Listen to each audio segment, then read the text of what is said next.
Welcome to Brain Roots IAS. तो चलिए India की एक सबसे मैसिव रूरल हाउसिंग स्कीम प्रधानमंत्री आवास योजना ग्रामीण यानी PMAYG को आज हम डीप डाइव करके समझेंगे। देखिए इस स्कीम का कोर आइडिया, इसका जो मूल मंत्र है वो सिर्फ ईंटें और सीमेंट से मकान बनाना नहीं है। नहीं, ये सोशल इक्विटी और डिग्निटी यानी सम्मान से जुड़ा है। ये कोड बिल्कुल साफ कहता है the dignity of a roof delivered directly to the doorstep of the poorest of the poor. मतलब छत का सम्मान सीधे उस आखिरी व्यक्ति तक पहुंचाना है जिसे इसकी सबसे ज्यादा जरूरत है। ओके, सो सबसे पहला सवाल, इस नई स्कीम की आखिर जरूरत ही क्यों पड़ी? Why did we need it? इसके लिए हमें थोड़ा पीछे जाना होगा। इसकी प्रीडिसेसर स्कीम इंदिरा आवास योजना या IAY को देखना होगा। देखिए IAY और PMAYG के बीच का जो डिफरेंस है वो बिल्कुल नाइट एंड डे वाला है।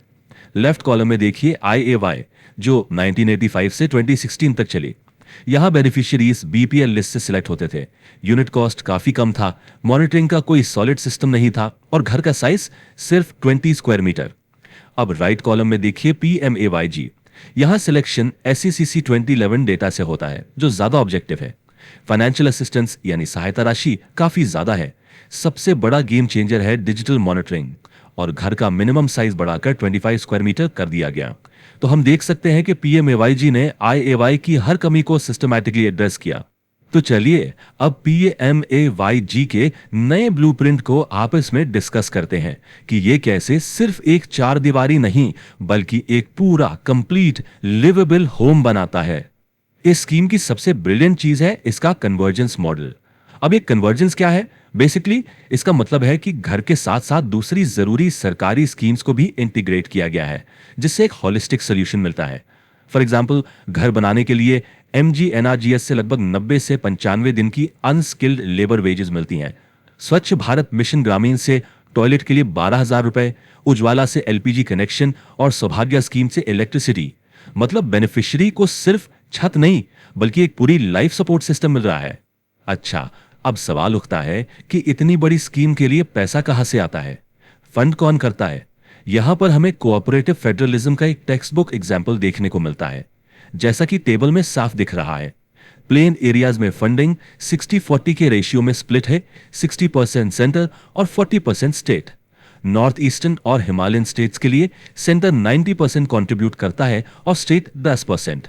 और जहां तक यूनियन टेरिटरीज या यूटीज की बात है वहां 100% फंडिंग सेंट्रल गवर्नमेंट करती है। Okay, now let's talk about the x factor. इस स्कीम की सक्सेस के पीछे का शायद सबसे बड़ा सीक्रेट इसकी टेक्नोलॉजी है।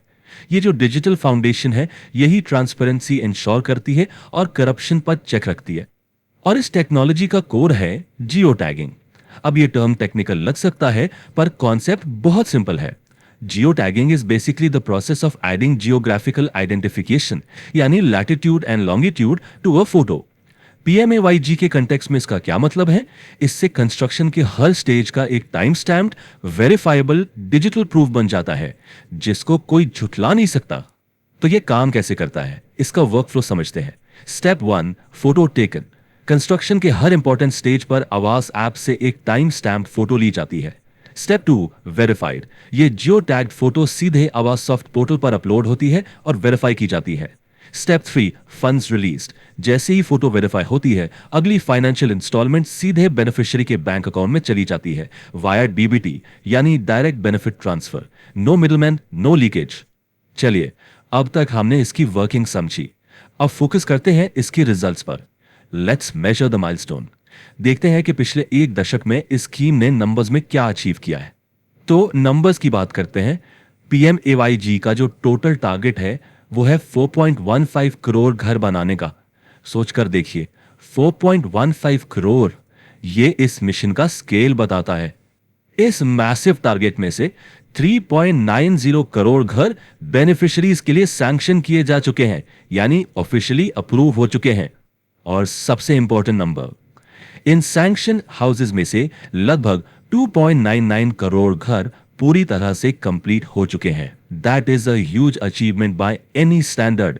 ये डोनट चार्ट हमें प्रोग्रेस की एक क्लियर विजुअल समरी देता है। देखिए, सैंक्शन हाउसेज में से 72% कंप्लीट हो चुके हैं, बाकी के 28% सैंक्शन है और इन प्रोग्रेस है यानी उन पर काम चल रहा है।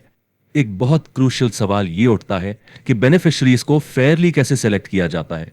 हाउ डू यू एंश्योर कि आपस में कोई फेवरेटिज्म ना हो। इसके लिए एक पूरा ऑब्जेक्टिव डेटा ड्रिवन प्रोसेस है। पहला, data socio economic and caste census यानी SEC 2011 से लिया जाता है। सेकंड, इसमें स्पेसिफिक हाउसिंग डेप्रिवेशन पैरामीटर्स पर फोकस किया जाता है। जो लोग इस लिस्ट में छूट गए उनके लिए एक सप्लीमेंट्री आवास प्लस लिस्ट बनाई गई। और सबसे जरूरी, फाइनल लिस्ट को ग्राम सभा यानी विलेज असेंबली वेरीफाई करती है, जिससे ट्रांसपेरेंसी बनी रहती है।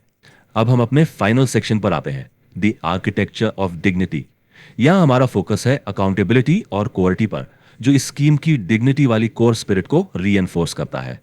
इसमें एक की कॉन्सेप्ट है social accountability. What is social accountability? It is a process through which citizens and communities hold public officials and service providers accountable for their performance. PMAYG में इसे multiple layers of eyes on the ground के through achieve किया जाता है। और ये eyes on the ground हैं क्या? देखिए, यहां अकाउंटेबिलिटी की मल्टीपल लेयर्स हैं। एनुअली ग्राम पंचायत सोशल ऑडिट करती है। Periodically members of parliament Disha committee में इसकी रिव्यूज करते हैं। और ऑनगोइंग बेसिस पर नेशनल लेवल मॉनिटर्स यानी NLMs सरप्राइज चेक्स करते हैं क्वालिटी और फंड यूटिलाइजेशन के लिए। तो इस पूरे प्रोग्राम का अल्टीमेट विजन क्या है?